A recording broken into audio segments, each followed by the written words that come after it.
نواز شریف کے دور میں وہ 3.5% تھی. الحمدللہ اس مہینے میں یہ 4.9% پہنچی ہے. یہ اللہ تعالیٰ کا بڑا احسان ہے. It is beyond imagination. تو اللہ تعالیٰ کا جتنا بھی شکر ادا کیا جائے کم ہے، کیونکہ انفلیشن واحد وہ ٹول ہے جو کہ غریب آدمی کی غربت میں مزید اضافہ کرتا ہے یا آسودگی لے کے آتا ہے. تو الحمدللہ یہ ایک ریکارڈ 70 ماہ بعد یہ ایک کمی آئی ہے. تو خدا تعالیٰ کے فضل و کرم سے اس سے مزید ملک کے اندر عام آدمی، غریب آدمی کا بوجھ کم ہوگا.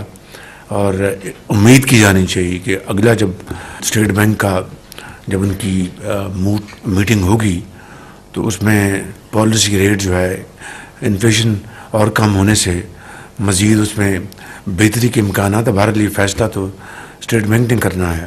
تو یہ میں چاہتا تھا کہ پچھلے دنوں جو دھرنوں نے جو ملک میں ایک ہیجانی کیفیت پیدا کر دی تھی، اور ملک کے اندر اور خاص طور پر اسلام آباد میں ایک ہر طرف افراتفری کا سامان تھا. توڑ پھوڑ کر رہے تھے اور پولیس والا شہید ہوا، رینجرز کے وہ شہید ہوئے، درجنوں زخمی ہوئے. اور ملک کی جو انہوں نے بےعزتی انہوں نے کروائی اپنے ان انتہائی غلط اور غیر قانونی ہتھ کنڈوں سے. ایک دن کے اندر اسٹاک ایکسچینج 3,500 پوائنٹس نیچے آ کے گرا. لیکن جو ہی اس رات ڈی چوک سے اور پیچھے جب ہٹے تو اگلے دن اسٹاک ایکسچینج نے دوبارہ باؤنس بیک کیا. اور نہ صرف پچھلے دن کے جو لاسز تھے ان کو میٹیگیٹ کیا، بلکہ جو گینز آئے. تو میں سمجھتا ہوں کہ یہ ایک بیرومیٹر ہے کہ اگر سینٹیمنٹ پازیٹیو ہو تو معاملات بڑی تیزی سے آگے بڑھتے ہیں. تو سینٹیمنٹ الحمدللہ پازیٹیو ہے. آپ کا انفلیشن مزید کم ہوئی ہے.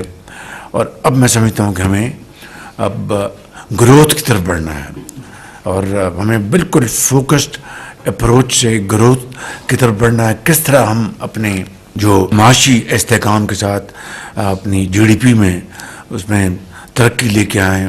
ملک کی economy, exports, remittances, production, local industry, employment, special economic zone, یہ سارے وہ بڑے امپورٹنٹ یہ اہداف ہیں جس کے اوپر ہمیں بڑی ارغریزی سے اور اب محنت سے کام کرنا چاہیے. میں سمجھتا ہوں کہ یہ ایک ٹیم ورک ہے.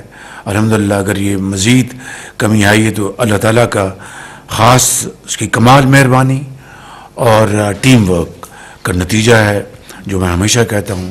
تو اس کی ثمرات انشاءاللہ آئندہ آنے والے دنوں اور مہینوں میں بڑے مثبت ہوں گے.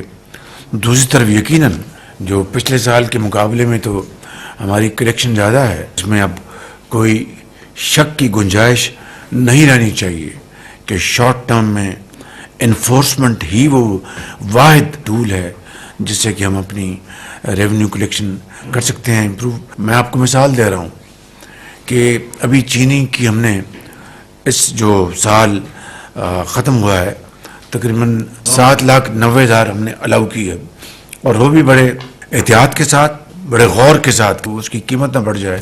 مجھے اس کا بہت زیادہ اس کی فکر تھی. وہ الحمدللہ نہ صرف قیمت نہیں بڑھی لوکل مارکیٹ میں بلکہ کمپیریٹیولی نیچے گئی ہے، اور ایکسپورٹ بھی الحمدللہ ہماری ہوئی ہیں. اور میں سمجھتا ہوں کہ یہ جو ہدف ہے 6-7 لاکھ ٹن کا جو سال جو ختم ہو رہا ہے چینی کا کرشنگ، میں اس حوالے سے بات کر رہا ہوں نومبر ٹو نومبر. تو اس سے میرا خیال تقریباً اندازہ ہے، بتائیں کہ بہتر فائنانس منسٹر $500 بلین تو کہیں نہیں گیا. آپ کو $500 ملین آپ کو آ جائے گا. ہماری جو ارننگز ہے فورن چینج کی، اور دوسری طرف قیمت بھی وہ نہیں بڑھنے پائی. جو بات بتانا چاہتا تھا کہ مارکیٹ میں چینی کی قیمتیں خالی اس وجہ سے کم نہیں رہیں، سمگلنگ جو ہے افغانستان کی وہ زیرو ہو گئی، زیرو سمگلنگ. تو یہ ہے وہ فیکٹر کہ وہ زیرو سمگلنگ ہے. آپ وہ جو اگر لیٹ سے سمگل ہو جاتا